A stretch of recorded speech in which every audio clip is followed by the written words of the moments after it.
Assalamualaikum. My name is Anamta Imran. I'm a girl from Rawalakot, Azad, Jammu and Kashmir. And today, countless people in my Rawalakot have been murdered. Countless of my brothers, countless of my fathers have been killed in Rawalakot. And the world is staying silent. No one is speaking up for Kashmir.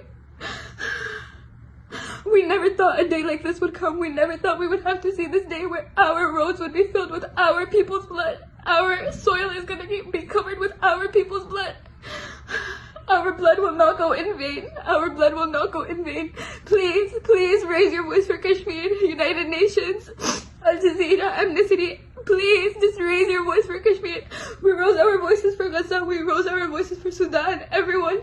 And right now, Kashmir needs you. Kashmir needs you. Please raise your voice for Kashmir. Our people have no contact with us. We have no contact with our people back home. We don't know how many of our own family members have died. We don't know who's dead. We don't know what's going on.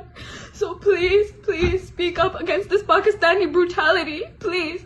This would happen on the other side of Kashmir and we would raise our voices for the other side. So please, Rawalakot, Azad, Jammu, Kashmir needs you right now. Please raise your voice for Kashmir. Be our voice. Be our voice. You don't need to be Kashmiri to speak for Kashmir. Indians, Pakistani, Palestinian, everyone, anyone, if you have an account, you have a voice, please raise your voice, speak for us.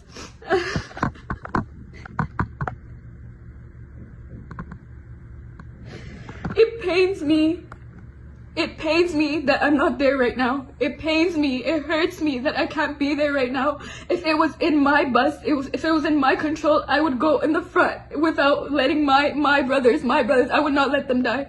I would not let them die.